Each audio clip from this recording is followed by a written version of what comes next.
Okay friends, I start now again. Actually क्या होता है कि जब भी हम कोई नया काम करना शुरू करते हैं ना, थोड़ी सी दिक्कतें, थोड़ी सी मुश्किलें, डिफ़िकल्टीज ज़रूर आती हैं। ठीक है, तो हमें घबराना नहीं चाहिए। ठीक है, धीरे धीरे, हम सब तो प्रोफेशनल है नहीं इसके कैमरा के भी, है ना। तो धीरे धीरे हम हैप्चुअल हो जाएंगे। अगर लॉकडाउन ना खुला तो हमें हैप्चुअल होना ही पड़ेगा।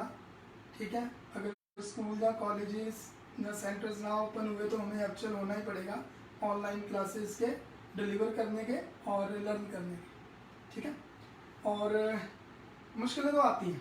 देखो, हम इसमें कोई बहुत बड़ी बात नहीं है, लेकिन फिर भी अगर मैं कहूँ कि कल थोड़ा मेरे को भी टाइम लगा। इस रूम में पहले बोर्ड नहीं था, मैंने ये बोर्ड खुद लगाया।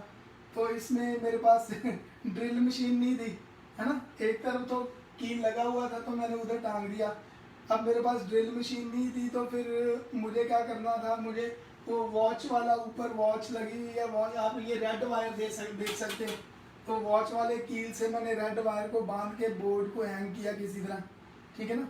तो डिफ़िकल्टीज तो आती हैं, लेकिन ये है कि अगर आपका मोटो है किसी काम को करने का, आपका मकसद सही है, मेन आपका मकसद सही है और आप में जुनून है अगर कोई काम करने का, तो डेफिनेटली परमात्मा भी, वाहिगुरु भी साडा साथ दिंदा उस काम को पूरा करें। हाँ, शर्त है कि वो काम अच्छा होना चाहिए, सोसाइटी के भले लिए होना चाहिए, लोगों के भले लिए होना चाहिए।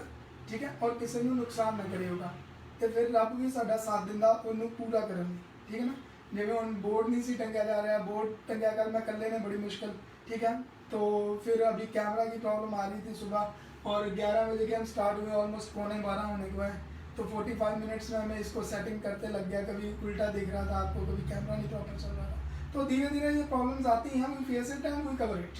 ठीक है, तो मेरा कहने का आपको यही मकसद है कि कोई भी नया काम आप करते हो तो प्रॉब्लम तो आती है उसमें। ठीक है, तो हमें उन प्रॉब्लम से जूझना चाहिए, ना कि घबरा के बैठ जाना चाहिए, है ना। तो जैसे अब कोरोना की प्रॉब्लम आई तो प्रिकॉशन लेके हमें कोरोना से फाइट करना है, ना कि हमें ये है कि बिना प्रिकॉशन के फाइट करेंगे तब भी हम मारे जाएंगे। तो वो जो गवर्नमेंट रूल्स एंड रेगुलेशन बना रही है उसको फॉलो करें प्लीज़, और प्रिकॉशन करें, प्रिकॉशन लें, और फिर अपने काम पे शुरू हो जाए। ठीक है, विद प्रिकॉशंस। ठीक है, तो डेफिनेटली आप कामयाब होंगे। एक नई ये जो ऑनलाइन लर्निंग है, एक नया सिस्टम है थोड़ा हमारे लिए, हमारे कंट्री के लिए। थोड़ी प्रॉब्लम तो आएगी इसमें, लेकिन धीरे धीरे हम इसमें हैप्चुअल होते रहेंगे। ठीक है, तो हो भी रहे हैं, बहुत सारे लोग हो रहे हैं। जैसे मैं तो आपको ये इंजीनियरिंग की, जहाँ ITI या डिप्लोमा की स्टडी की अभी बात करने वाला हूँ, लेकिन KG से +2 तक एक ऑनलाइन कंपनी अनफोल्ड यू है जिसने बहुत अच्छा काम कर रही है, बच्चों को बेनिफिट भी हो रहा है उसमें। तो ऐसे बहुत सारे और लोग आ रहे हैं आगे काम करने में। तो आप धीरे धीरे हमें सीखना चाहिए। ठीक है, देखो टाइम के साथ हमने चेंज नहीं किया तो प्रॉब्लम तो आएगी, टाइम के साथ हमें चेंज होना पड़ेगा। ठीक है, अगर टाइम के साथ हम चेंज नहीं हुए तो प्रॉब्लम तो आएगी सर्वाइव करने में। ठीक है, तो प्रिकॉशन लेके टाइम के साथ चेंज होना ज़्यादा बेटर होता है। चलिए एनीहो, हम स्टार्ट करते हैं दोबारा लेक्चर को। तो मैं स्टार्ट कर रहा था स्केल, मैं दोबारा रिपीट करता हूँ अब यहाँ से। We start the chapter scale. अब आज हम जो चैप्टर स्टार्ट करेंगे स्केल से स्टार्ट करेंगे। ठीक है, तो एक्चुअली नॉर्मली ये जो स्केल है, वी से दिस स्केल, अगर आपके मोबाइल पे मेरी वर्टिकली आ रही है फोटो तो आप मोबाइल को रोटेट कर दीजिए प्लीज। तो अगर ये हमारे पास स्केल है, suppose we are the engineering scale, और अभी तक हम इस स्केल को नॉर्मली स्केल ही बोलते आए थे, +2 तक तो हम इसको स्केल ही बोलते आए थे। ठीक है, लेकिन जब 10th तक स्केल ही बोला। अब इंजीनियरिंग स्केल क्यों ऐड हो गया? Because that scale is design by the engineers basically, the calculation on that scale is calculated by the engineers, or main thing is the application of the scale is the engineering application, because basically engineer persons are use this scale. ठीक है, तो वो इसलिए हम इसको engineering scale कहते हैं। ऐसा नहीं है कि कोई डॉक्टर नहीं यूज़ कर रहा, डॉक्टर भी अगर बोन में नेलिंग करनी है तो उस नेल को डालने के लिए उसकी लेंथ मेजर करेंगे डॉक्टर साहब भी इसके साथ, लेकिन डॉक्टर साहब लेंथ तो मेजर कर रहे हैं, लेकिन एप्लीकेशन कौन सी है? वो इंजीनियरिंग की एप्लीकेशन हो रही है। ठीक है, so due to that we say this is the engineering scale, because design by the engineers, clear, manufactured by the engineers, and basically the application used by the engineers. So due to that, all applications in the engineering application, when we use this, So due to that we can say this is the engineering scale. Is it clear? अब किसी भी scale को बनाने के लिए तो हम बाद में पहले बात करते हैं, पहले इसकी यूज की बात करते हैं। किसी भी स्केल को हम तीन तरह से यूज कर सकते हैं। Suppose we have this scale, and this scale we can use under the 3 categories. ठीक है, अब हमने वो देखनी पहले कौन कौन सी कैटेगरी है। तो we have the first category is the full scale. हमारे पास जो फर्स्ट यूज करने की कैटेगरी है वो फुल स्केल है। ठीक है, फुल स्केल का मतलब क्या है कि फुल स्केल का मीनिंग ये है कि जितना भी लंबा चौड़ा आपके पास कोई ऑब्जेक्ट है, suppose we have the object is a remote. ठीक है, अगर मेरे पास एक रिमोट ही है, ये मेरे पास एक ऑब्जेक्ट है सपोज रिमोट। ठीक है, अब मैंने इस रिमोट की अगर लेंथ मेजर करता हूँ फ्रॉम पॉइंट ए है यहाँ पे सपोज हियर बी, तो point A to B that is 10 centimetre long, and suppose point A to D that is suppose 5 centimetre long. Follow my point. तो it mean इसका cross section area क्या हो गया 10/5 का। ठीक है, 10/5 का। अब मेरे पास अगर 10 सेंटीमीटर से बड़ी ड्राइंग शीट अवेलेबल है हॉरिजेंटली और 5 सेंटीमीटर से सपोज वर्टिकली, अगर मैंने हॉरिजेंटली ड्राइंग बनानी तब, तो 10 सेंटीमीटर से बड़ी हॉरिजेंटली है और 5 सेंटीमीटर से बड़ी वर्टिकली है, तो डेफिनेटली मैं इस ऑब्जेक्ट की ड्राइंग इजीली उस ड्राइंग शीट के ऊपर बना पाऊंगा। Is it clear? Follow my point. ठीक है, और अगर वर्टिकली बनानी है तो वर्टिकली 10 सेंटीमीटर लंबी है और 5 सेंटीमीटर से ज़्यादा विड्थ है और 10 सेंटीमीटर से ज़्यादा हाइट है उस ड्राइंग शीट की, तो डेफिनेटली उसकी मैं ड्राइंग बना पाऊंगा। क्लियर? तो इट मीन्स अब हमने यहाँ पे क्या देखा कि जितना ऑब्जेक्ट का क्रॉस सेक्शन एरिया है, जितना ऑब्जेक्ट का क्रॉस सेक्शन एरिया है उतनी बड़ी अगर ड्राइंग शीट अवेलेबल है हमारे पास, क्लियर, तो जितना बड़ा ऑब्जेक्ट का क्रॉस सेक्शन एरिया उतनी बड़ी ड्राइंग शीट अवेलेबल है, तो definitely we can make the drawing of that object easily on that drawing sheet. Clear? तो जब जितना बड़ा ऑब्जेक्ट है उतनी बड़ी हम डायमेंशन में उसको ड्रॉ करने जा रहे हैं, तो हम कौन सा स्केल यूज करते हैं? हम फुल स्केल की एप्लीकेशन वहां पे यूज कर रहे हैं। हम कौन सी एप्लीकेशन यूज कर रहे हैं? फुल स्केल की। जितना बड़ा ऑब्जेक्ट है उतना बड़ा ही अगर हम उसको बनाने जा रहे हैं। सपोज हम बात रिमोट की कर रहे थे, तो length of the remote is from A to B suppose 10 centimetre long. अब अगर ए से लेके बी तक मेरे पास रिमोट की जो लेंथ है राजे वो 10 सेंटीमीटर लॉन्ग है from A to B, and that is how much 10 centimetre long. Full form of the RF is representative fraction, factor नहीं fraction. RF full form representative fraction. तो आरएफ का एक फार्मूला होता है, that formula RF equal to length of a line on the drawing sheet divided by actual length of a line on the object और object. Clear? So RF equal to what? Length of a line, length of a line on drawing sheet divided by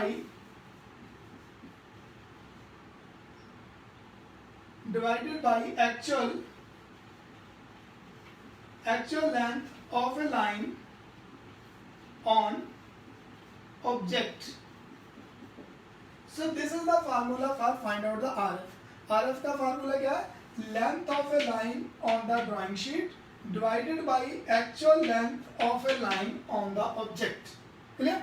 तो अब इस remote की drawing के case में ये जो ए to B 10 length हमने निकाल ली है, इसके केस में अगर आरएफ फाइंड आउट करें तो क्या होगा? इसके केस में अगर हमने आरएफ फाइंड आउट किया तो हमारे पास क्या होगा? RF equal to length of a line on the drawing sheet. हमने ए से लेके बी तक रिमोट की ड्राइंग बनाने के लिए ए से लेके बी तक कितनी ड्राइंग शीट की लेंथ ली हमने? ड्राइंग शीट के ऊपर कितनी लेंथ ली? 10 centimetre. Length of a line on the drawing sheet हमने कितनी ली? 10 centimetre. Clear? And actual length of the object, object क्या था हमारे पास? Object we have the remote, so actual length of that remote A to B कितनी थी? 10 centimetre. तो एक्चुअल लेंथ भी आ गई 10 centimetre. Is it clear? Actual length भी 10 सेंटीमीटर आ गई हमारे पास। तो सेंटीमीटर से सेंटीमीटर कट गया। आरएफ का कोई यूनिट नहीं होगा because that is the representative fraction, और फ्रैक्शन का कभी कोई यूनिट नहीं होता। क्लियर? तो सेंटीमीटर से सेंटीमीटर कट गया, 10 से 10 कट गया, तो आरएफ इक्वल टू क्या आ गया? 1/1। आरएफ क्या आ गया? 1/1। तो अगर मैं इसको मैथमेटिकली अगर लिखता हूँ तो we can write here R F equal to one, equal to one, one by one का मतलब यही हुआ ना, one equal to one.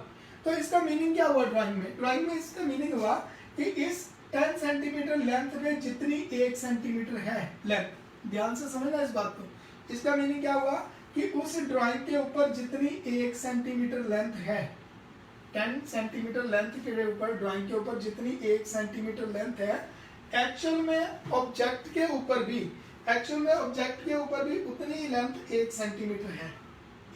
Actually object के ऊपर भी उतनी ही लेंथ 1 सेंटीमीटर है, यहाँ से लेकर यहाँ तक, और उतनी ही ड्राइंग के ऊपर है। इट मीन जितना बड़ा ऑब्जेक्ट के ऊपर लेंथ है उतना ही बड़ा आपने वो लेंथ ड्राइंग के ऊपर ड्रॉ किया, ठीक है। तो इट मीन्स हमने उतनी ही लेंथ ड्रॉ की, तो हमने कौन सी लेंथ ड्रॉ की?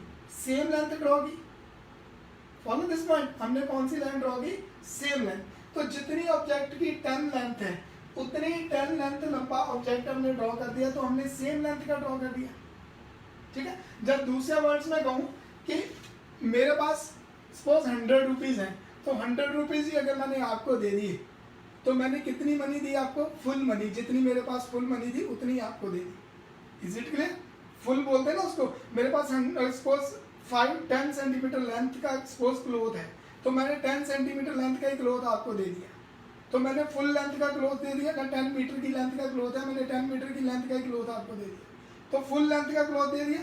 तो इट मीन जितना बड़ा जब ऑब्जेक्ट है उतना बड़ा ही हम सेम उसको ड्रॉ करेंगे।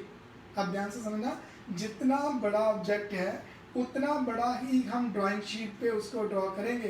तो हम कौन सी लेंथ फॉलो कर रहे हैं? हम फुल लेंथ फॉलो कर रहे हैं। क्लियर?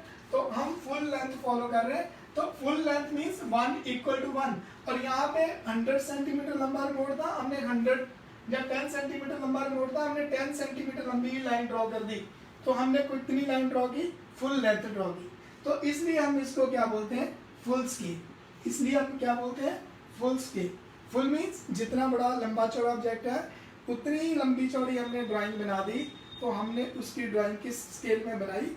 फुल स्केल में, इसलिए हम उसको बोलते हैं full scale. Is it clear? और फुल स्केल कहाँ पे ड्रॉ होगा? जहाँ पे जितनी क्रॉस सेक्शनल एरिया ऑब्जेक्ट का है उतनी ही ड्राइंग शीट का क्रॉस सेक्शनल एरिया अवेलेबल है, तो then we use the full scale. तो उस केस में हम फुल लेंथ में ऑब्जेक्ट को ड्रॉ करेंगे। क्लियर? और फुल स्केल में अगर 1 इक्वल टू 1 को, 1 इक्वल टू 1 आ गया था ना, 1 इक्वल टू 1 को मैथमेटिकली लिखूं तो मैं ऐसे भी लिख सकता हूँ 1:1, 1:1।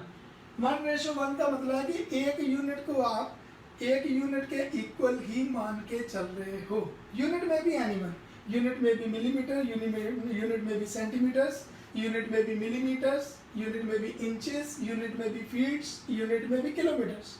यूनिट कोई भी हो सकता है। अगर उतने यूनिट को उसके बराबर मान के चल रहे हो आप, तो आप फुल लेंथ में ऑब्जेक्ट को ड्रॉ कर रहे हो। अगर फुल लेंथ में आप ड्रॉ कर रहे हो तो हम कौन सा स्केल यूज कर रहे हैं? फुल स्केल यूज कर रहे हैं। तो फुल स्केल यूज कर रहे हैं तो उसका मीनिंग क्या होता है कि 1 इक्वल टू 1 और 1:1। इट मीन्स ड्राइंग शीट में टाइटल ब्लॉक में नीचे जहाँ पे भी लिखा होगा scale used 1:1 means scale used 1:1, it means वो ड्राइंग आपकी फुल स्केल में बनी होगी। Is it clear? So this is the use of the first category, this is the first application of the engineering scale, full scale. इस engineering scale को हम पहली application में फुल स्केल एप्लीकेशन में use कर सकते हैं। Is it clear? Now we start the second case. The second case is enlarging scale. Enlarging scale, ठीक है? enlarging scale. अब enlarging scale कहाँ पे यूज होगा? enlarging scale वहाँ पे यूज होगा जहाँ पे हमारे पास बहुत ही छोटे ऑब्जेक्ट्स हैं, वेरी वेरी प्रिस्क्राइब ऑब्जेक्ट, बहुत ही छोटे ऑब्जेक्ट हैं, very very small thinny objects, there we use the full scale. Example, just the example is just the circuit system in your remote. just the circuit system in your remote, just the circuit system in your LED, clear, just the circuit system in your laptop, just the circuit system in your watch. अब अगर इतने छोटे छोटे particles हैं, ठीक है, अगर इतने छोटे छोटे पार्टिकल्स हैं तो उन छोटे छोटे पार्टिकल्स या ऑब्जेक्ट्स हैं, बहुत छोटे स्मॉल ऑब्जेक्ट्स हैं, तिनी ऑब्जेक्ट्स हैं। अब उतने छोटे ऑब्जेक्ट्स को अगर हम ड्रॉ करते हैं तो सॉरी, वो तो हमें दिखेंगे भी नहीं कि ऑब्जेक्ट कैसा है। तो जब ऑब्जेक्ट्स बहुत छोटे होंगे तो छोटे ऑब्जेक्ट्स को, छोटी ड्राइंग को हमें बड़ा करके शो करना पड़ता है, ठीक है, for the visuality and clarity of the object. Simple अगर आपको एक एग्जांपल दूं, प्रॉपर उसकी एप्लीकेशन के अकॉर्डिंग से थोड़ी हटके है, अगर एग्जांपल दूं, आपके पुल के ऊपर बैनर लगा है, पुल के ऊपर बैनर लगा है, उसमें आपकी सपोज 42 इंच की LED है, तो वो बैनर के ऊपर वो पूरी रूम जितनी या पूरी हॉल जितनी LED दिख रही है। Is it clear? आपकी 5 फुट की सपोज फ्रिज है, लेकिन वो बिल्डिंग से जो बैनर लटका हुआ है उसमें पूरी वो 30 मीटर की फ्रिज दिख रही है। तो क्या हुआ, उसमें जूम करके दिखाया ऑब्जेक्ट्स को, छोटे ऑब्जेक्ट को बड़ा करके दिखाया उन्होंने, ताकि दूर से ऑब्जर्वर जो देख रहा है उसको क्लैरिटी हो जाए, ऑब्जेक्ट के फीचर दिख जाए कि ऑब्जेक्ट कैसा है। सेम ऐसे ड्राइंग में जब ड्राइंग्स बहुत छोटी छोटी बनेगी, स्मॉल बनेगी, तो उसमें विजुअलिटी और क्लैरिटी ऑफ द व्यूज नहीं आएंगी, जहाँ clarity of the object, clarity of the shape of the object नहीं आएगी। तो छोटे ऑब्जेक्ट्स को जब हम बड़ा करके शो करते हैं तो हम एनलार्जिंग स्केल यूज करते हैं। हम कौन सा स्केल यूज करते हैं? एनलार्जिंग स्केल यूज करते हैं। तो एनलार्जिंग स्केल में अब मैंने क्या किया, अगेन मैं एग्जांपल आपकी रिमोट की ले रहा हूँ। तो रिमोट की लेंथ कितनी थी? 10 सेंटीमीटर। सेम एग्जांपल रखूंगा, आप समझ पाओ। तो रिमोट को मैंने 10 सेंटीमीटर की बजाय बड़ा ड्रॉ कर लिया। अब मैंने 10 से लेके बड़ी लेंथ ड्रॉ कर दी। सपोज A to B मैंने 10 नहीं ली, अब जो लेंथ है मैंने A to B कितनी लेंथ ले ली? 20, डबल कर दी मैंने लेंथ। सपोज मैंने डबल लेंथ कर दी इसकी, ठीक है। तो अब लेकिन थी कितनी वो? थी तो वो 10 ही थी तो वो 10 सेंटीमीटर ही थी A to B, लेकिन मैंने इसको डबल करके 20 में शो कर दिया। तो इस एनलार्जिंग स्केल में अगर मैं RF देखूं, इस केस में RF मेरे पास क्या आया?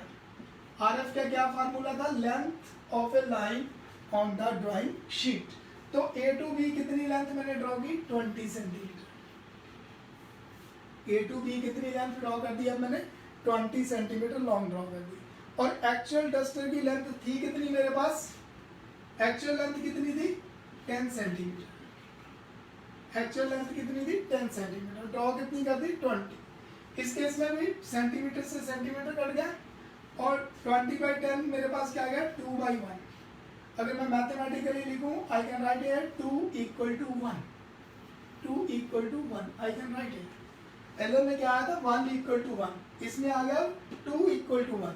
It means what is the mean of that कि ड्राइंग के ऊपर अब जो 2 सेंटीमीटर लेंथ है, दिस वन, ड्राइंग के ऊपर सपोज जो 2 सेंटीमीटर लेंथ है, now that length represent the 1 centimetre. Follow this thing.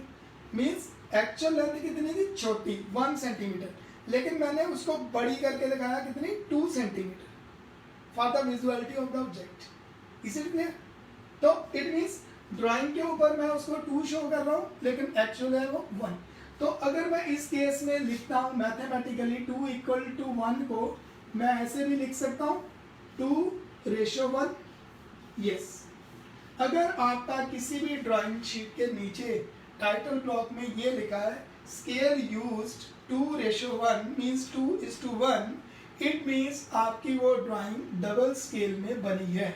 It means जितना आपको ऑब्जेक्ट दिख रहा है एक्चुअल में उसके हाफ साइज का है, फुल साइज का नहीं है। जितना है एक्चुअल में हाफ का है। अब ये कितनी दिख रही है? 20, लेकिन एक्चुअल में है कितनी? 10। Follow this thing. So this is the meaning enlarging scale. तो मैंने उसको स्केल को 2:1 का मतलब कि मैंने उसको बड़ा करके शो कर दिया, ठीक है, जितना है उससे बड़ा करके शो कर दिया। ओके, लेकिन बेटा sometime what we have, sometime we have the objects very small. बहुत छोटे ऑब्जेक्ट्स होंगे जिनको हम अगर 2:1 में भी शो करते हैं तब भी उनकी क्लैरिटी ज़्यादा अच्छी तरह नहीं हो रही। सपोज आपके पास कोई 1 मिलीमीटर का ऑब्जेक्ट है, 1 मिलीमीटर, ठीक है, बहुत छोटा सा एक यूनिट है 1 मिलीमीटर, छोटा सा एक लेंथ है 1 मिलीमीटर।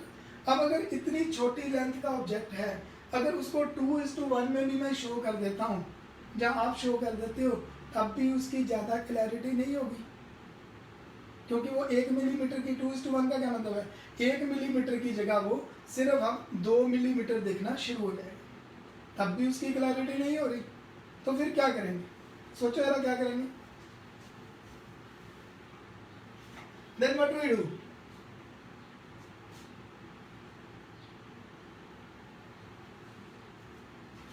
तो फिर हम उसको क्या करेंगे, अगर हमने 1 सेंटीमीटर को 1 मिलीमीटर को 2 मिलीमीटर में भी शो कर दिया, तब भी उसकी क्लैरिटी नहीं हो रही, तो फिर क्या करेंगे, हमें उसको और बड़ा करके शो करना पड़ेगा। Same like a laptop, same like your PC. क्या करते हो, आपके पास जब कोई छोटी तस्वीर आ जाती है, छोटी फोटो आ जाती है, या छोटा ऑब्जेक्ट आ जाता है जिसकी आपको क्लैरिटी नहीं होती, तो आप उसको क्या करते हो, zoom zoom zoom zoom zoom में जाके देखते हो, उसको जूम कर देते हो मैक्सिमम, ताकि उसकी क्लैरिटी अच्छी तरह हो जाए, ठीक है, ऑब्जेक्ट अच्छी तरह नजर आना शुरू हो जाए। तो सेम ऐसे जब छोटा ऑब्जेक्ट होगा तो हम उसको और बड़ा और बड़ा और बड़ा करेंगे, ताकि उसकी क्लैरिटी हो जाए। तो उसके लिए फिर हमारे पास स्टैंडर्ड बन गया, ठीक है। स्टैंडर्ड लोगों ने बनाए होते हैं, लेकिन एक पर्टिकुलर स्टैंडर्डाइज बुक है, अगले लेक्चर्स में इसके ऊपर हम बात करेंगे, जिनके ऊपर स्टैंडर्ड है कि आप इसी स्टैंडर्ड के अकॉर्डिंग चलोगे, don't you can go beyond that standard. Clear, जैसे हमने इंडिया में लाइट सिग्नल बना दिया कि रेड पे रुकना है, ग्रीन पे चलना है, और येलो पे हमने चलने के लिए तैयार होना है, ठीक है। तो सेम ऐसे ड्राइंग के लिए भी हमने स्टैंडर्ड बना दिया। तो उस स्टैंडर्ड के अकॉर्डिंग अगर 2:1 में ऑब्जेक्ट छोटा दिख रहा है, तो हम उसको और बड़े स्टैंडर्ड पे ले जाएंगे। वो बड़े स्टैंडर्ड क्या रहेंगे, वो रहेंगे हमारे पास 5:1। ध्यान से समझना, इट मीन्स 5:1 का मतलब क्या है, अब आपने एक यूनिट को 5 यूनिट जितना बड़ा करके दिखाना है, ठीक है।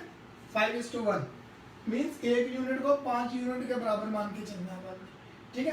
तो यहाँ पे जो 5:1 में जो 10 सेंटीमीटर लेंथ थी, यहाँ पे हमें 2:1 में 20 दिखी, ठीक है। तो 5:1 में कितनी दिखी, मीन्स एक यूनिट 5 के बराबर हो गया, और टोटल 10 है, तो टोटल 20 की जगह कितनी दिखी, 50।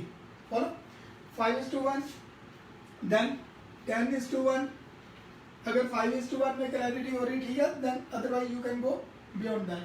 10:1 10 में भी हो रही, ठीक, देन 20:1, 50:1, 100:1, 200:1, 500:1। तो इसको हम 500 तक ले जाते हैं, ठीक है। एज पर स्टैंडर्ड हम इसको 500 तक लेके जा सकते हैं। मीन्स आप 1 मिलीमीटर ऑब्जेक्ट को 500 मिलीमीटर जितना बड़ा करके दिखा सकते हैं as per the drawing standard, ठीक है। तो 5 मिलीमीटर मतलब कितना होगा, 50 सेंटीमीटर। तो इस स्केल के ऊपर अगर मैं देखूँ 1 मिलीमीटर को बिल्कुल माड़ा सा छोटा सा इतनी सा होगा ना डिस्टेंस। तो अगर मैं 5 के ऊपर 50 के अकॉर्डिंग देखता हूँ, 500:1 मीन्स आपने 1 मिलीमीटर को ना 1 सेंटीमीटर को 5, अगर 1 मिलीमीटर भी लूँ मैं, तो 1 मिलीमीटर भी लूँ, आपने 500 मिलीमीटर मान लिया उसको, 500:1 का ही मतलब होगा ना। तो 500 मिलीमीटर मीन्स 50 सेंटीमीटर। तो 50 सेंटीमीटर अगर मैं इस स्केल के ऊपर देखता हूँ, यहाँ 0 से स्टार्ट होते होते और 50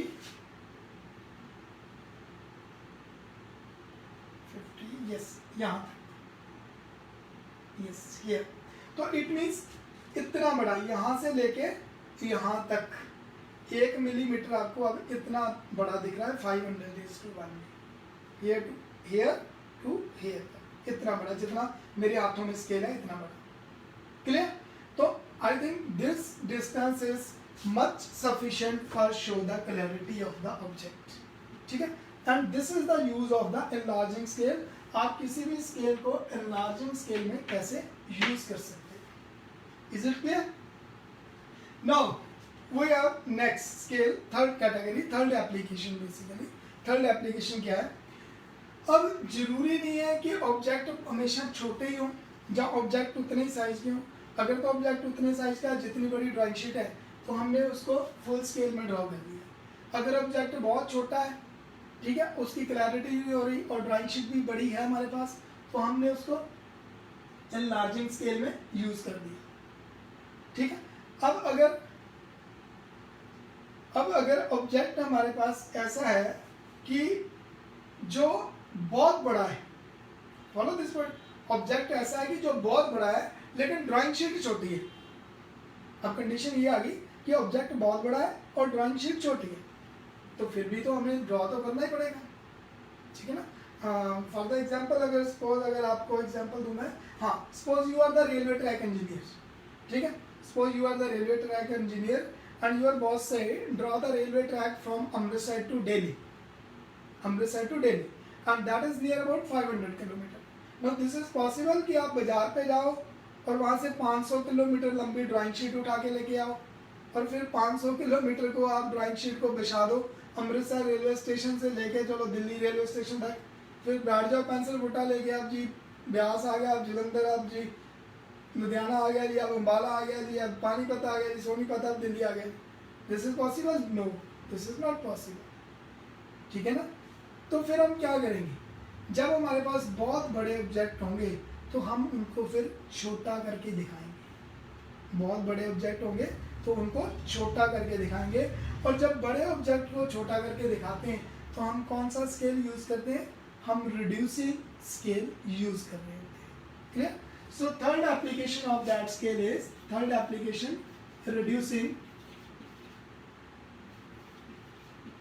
reducing scale, reducing scale, or sometimes we also say reduction,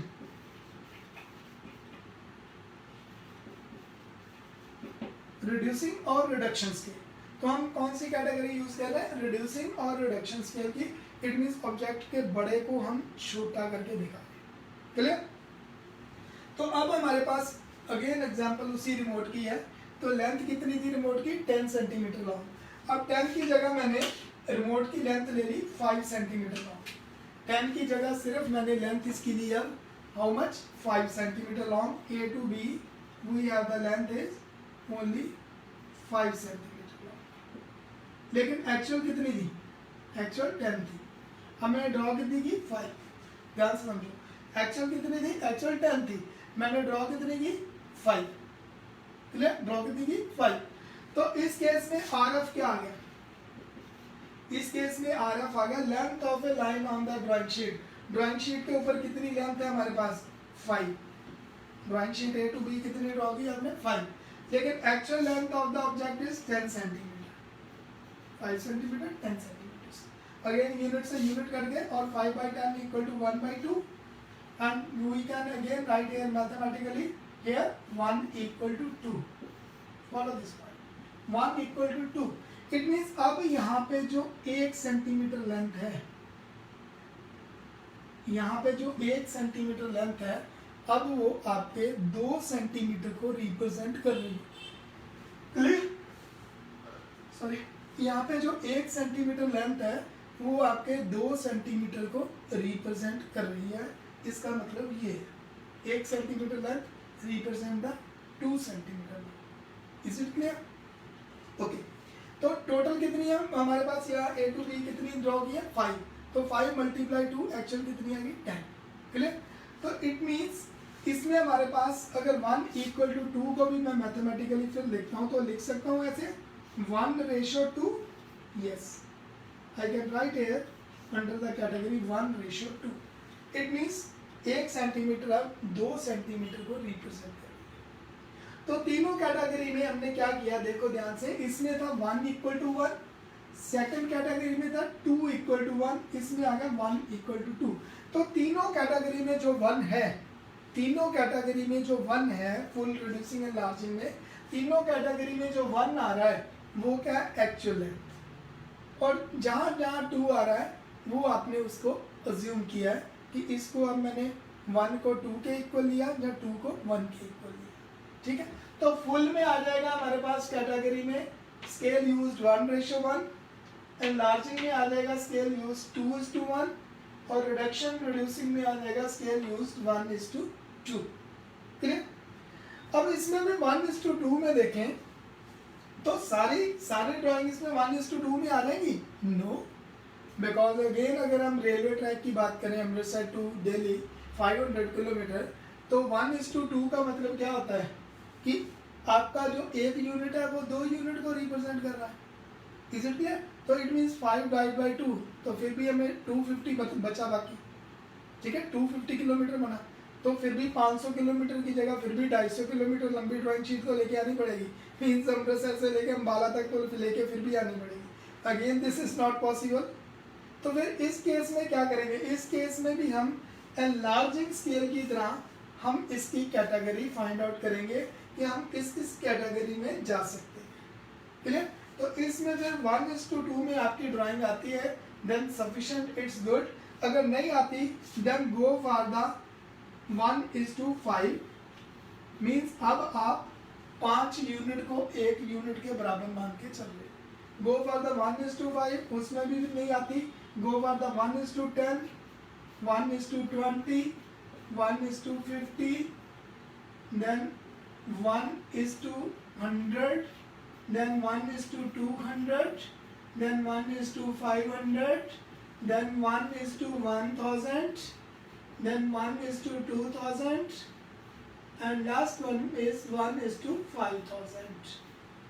उसमें याद रखना एनलार्जिंग में चलता था 1:500 तक, 5:1 तक, इसमें जाएगा 1:5000 तक, उसमें 500 तक था, इसमें 5000 तक जाएगा। इट मीन्स कहीं ना कहीं तो इन कैटेगरी के अंदर आपकी ड्राइंग ऑटोमेटिकली आ ही जाएगी, क्लियर? अगर आपकी ड्राइंग 1:1 में आती है तो ठीक है, बड़ी है, नहीं